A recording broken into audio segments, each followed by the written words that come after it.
మీ business ఏదైనా మీ ఊర్లో promotion చేయాలంటే అది సుమన్ టీవీతోనే సాధ్యం. ఇప్పుడే సంప్రదించండి.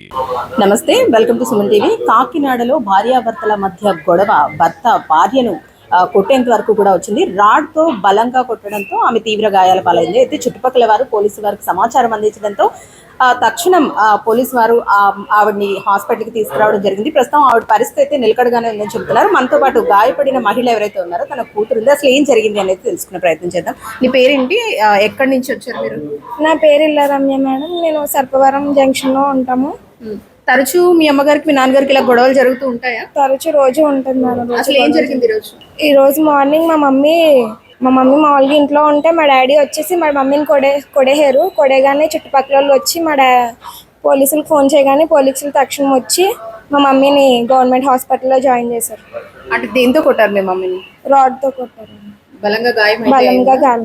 ఓకే, పోలీసులకి ఫోన్ చేయగానే వెంటనే వచ్చారా? పోలీసులు వెంటనే వచ్చి తన రక్షక వాహనంలో వచ్చి హాస్పిటల్లో జాయిన్ చేశారు. ఎలా ఉంది ఇప్పుడు మీ అమ్మగారి పరిస్థితి? పర్లేదు, బాగానే ఉంది. తరచూ గొడవలు అవుతున్నప్పుడు ఎప్పుడు కూడా ఇంతకు ముందు కంప్లైంట్ చేయడం ఇలాంటివి ఏం జరగలేదా? చాలా సార్లు కంప్లైంట్ చేసాం మేడం. అంటే భార్య భర్తలు గొడవలు ఇద్దరు సర్దుకొని ఉంటారని చెప్పేసి ఇప్పుడు దాకా అదే అనుకున్నాం, కానీ ఈ రోజు సీరియస్ అయిపోయింది. ఎలా ఉంది ఇప్పుడు మీ అమ్మగారి పరిస్థితి? మమ్మీ గారు కొంచెం పర్లేదు మేడం. సీరియస్ కంటే గాయాలు గట్టిగానే తగిలాయి, కొంచెం పర్లేదని చెప్పారు డాక్టర్స్. రైట్. భార్యాభర్తల మధ్య గొడవ ఏదైతే ఉందో ఈ గొడవే ప్రధానంగా ఆమెని గాయపరచడానికి కారణంగా తెలుస్తోంది. అయితే మహిళా రక్షక్ వాహనంలో ఆవిడ్ని తక్షణమే హాస్పిటల్కి తీసుకురావడంతో ఆమెకి ప్రాణాపాయ స్థితి తప్పిందని చెప్పుకోవాలి. సరే, ఈ రోజు జరిగిన ఘటన సర్పవరం పోలీస్ స్టేషన్ పరిధిలో భార్య మీద అనుమానంతో భర్త చేసిన ఒక దారుణం అయితే వెలుగు చూసింది.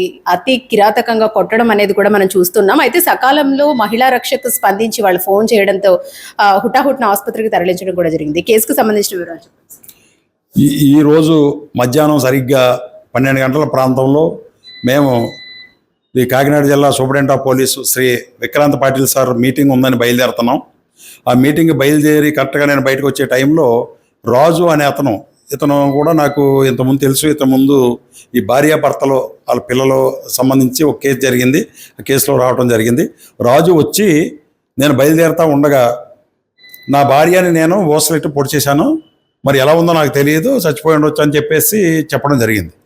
ఇమీడియట్గా నేను బయటకు వచ్చి ఉన్నటువంటి సిబ్బందిని మా యొక్క దుర్గాప్రసాద్ ఏడుకొండలో పీసీ దుర్గాప్రసాద్ ఇద్దరిని కూడా ఇమీడియట్గా తీసి వీళ్ళిద్దరికీ కూడా డ్రైవింగ్ వచ్చు. ఇమీడియట్గా మనకి రీసెంట్గా ప్రారంభించినటువంటి మన Vikrant Patil sir SP sir రీసెంట్గా లాంచ్ చేసినటువంటి మహిళా రక్షక వెహికల్ని ఇమీడియట్గా పంపించడం జరిగింది. ఇమీడియట్గా పంపిస్తే మా వాళ్ళు అర్జెంటుగా వెళ్ళినట్టునే మా దుర్గాప్రసాద్ ఎవరో లేకపోతే అతనే చేతులతోటి ఆవిడ్ని చాలా దూరం చేతులతో మోసుకొచ్చి మహిళా రక్షకలో పెట్టి అక్కడి నుంచి తీసుకెళ్ళి గవర్నమెంట్ హాస్పిటల్లో జాయిన్ చేసి ట్రీట్మెంట్ చేయించడం అంతా జరిగింది. ఇదంతా కూడా ఇమీడియట్గా ఈ మెసేజ్ రావడం, ఇమీడియట్గా మేము స్పందించడం, ఇది కొద్ది నిమిషాల్లోనే మనం వెళ్ళటం, అక్కడి నుంచి ఆవిడని పికప్ చేయటం, గవర్నమెంట్ హాస్పిటల్లో జాయిన్ చేయటం ఎంతో జరిగింది. ఈ విధంగా జాయిన్ చేయటం ఎంత అన్నది ఈ మహిళా రక్షకుల్ని మన స్టేట్ గవర్నమెంట్ ప్రతిష్టాత్మకంగా తీసుకుని పెట్టడం, దాన్ని మా ఎస్పీ శ్రీ విక్రాంత్ పాటిల్ సార్ ఆచరించటం, దాంతో ఈ మహిళా రక్షక వల్ల మంచి సత్ఫలితాలు వస్తున్నాయి. అదేవిధంగా ప్రతిరోజు కూడా ఈ మహిళా రక్షకులు ఈ యొక్క స్కూల్స్కి కాలేజెస్కి వెళ్ళి ప్రతి కాలేజీ స్కూల్స్లో ఈ యొక్క మహిళల రక్షణ గురించి కానీ, ర్యాగింగ్ గురించి కానీ, తర్వాత ఈ యొక్క దొంగతనాల గురించి కానీ, రోడ్డు ప్రమాదాల గురించి కానీ రకరకాల అయినటువంటి అన్నిటి మీద వాళ్ళకి ఎడ్యుకేషన్ చేయడం జరుగుతుంది. వీటి వల్ల ఎంతో ఉపయోగం ఉంది. అదేవిధంగా ఈవినింగ్ టైంలో ఈ యొక్క ఆకతాయిలు ఆటలు కట్టించడానికి ఎక్కడైతే స్కూల్స్, కాలేజీలు, పార్కులు, మంచి మంచి సెంటర్లు ఏవైతే ఉన్నాయో అక్కడ వీళ్ళని పంపించి నిఘా పెట్టించడం, 2-3 సెంటర్లో రోజు ఈవినింగ్ 5 గంటల తర్వాత వీళ్ళ చేయటం వల్ల కూడా మహిళల మీద నేరాలు జరగడానికి అవకాశం లేకుండా ఈ యొక్క మహిళా రక్షకుల్ని ఏర్పాటు చేయటం సత్ఫలితాలను ఇస్తుంది. ఈరోజు మాకు ఉండటం వల్ల, వెహికల్ ఉండటం వల్ల ఇమీడియట్గా స్పందించి ఆవిడ్ని గవర్నమెంట్ హాస్పిటల్ తీసుకెళ్ళి జాయిన్ చేసి వైద్యం చేయించడం జరిగింది. అందులో ముద్దాయిని కూడా అదుపులోకి తీసుకోవడం జరిగింది. సార్, ఆవిడ పరిస్థితి ఏ విధంగా ఉంది? పరిస్థితి అతను ఏం చేశాడంటే ఈ యొక్క మనకి బిల్డింగ్ వర్క్లో బైండింగ్ వైర్ ఉంటుంది, ఆ బైండింగ్ వైర్ని చుట్టిన తర్వాత దాన్ని ముడి వేయటానికి ఉపయోగించేటువంటి హుక్ ఒకటి ఉంటుంది, బైండింగ్ వైర్ ముడేసే హుక్కు. ఆ హుక్ తోటి ఆవిడని పొడవటం వల్ల చిన్న సింపుల్ ఇంజరీస్ అయినాయి. ఆవిడకి ఎలాంటి ఇబ్బంది ఏమీ లేదు. అయితే పొడవటం అయితే పొడిచాడు, సింపుల్ ఇంజరీస్ అయినాయి, ఇబ్బంది ఏమీ లేదు. ప్రస్తుతం ట్రీట్మెంట్ ఉంది, ఆ యొక్క పరిస్థితి నిలకడగానే ఉంది. సార్, మహిళా రక్షక్ సేవల్ని వినియోగించుకునేందుకు కాంటాక్ట్ నెంబర్ ఏమైతే ఉందో ఆ కాంటాక్ట్ నెంబర్ డీటెయిల్స్ చెప్పండి. మనకి ఎవరైనా కూడా ఆపదలో ఉన్నప్పుడు ఈ మహిళా రక్షక్ కానీ, మహిళా రక్షక్ జీప్ ఒకటి ఉంది, వెహికల్స్ ఉన్నాయి ప్రతి పోలీస్ స్టేషన్లో. అవి కావాలి అంటే 9494-933-233 నెంబర్కి కానీ, అదేవిధంగా 112 కానీ కాల్ చేస్తే ఇమీడియట్గా మహిళా రక్షక్ అటెండ్ అవడానికి అవకాశం ఉంది.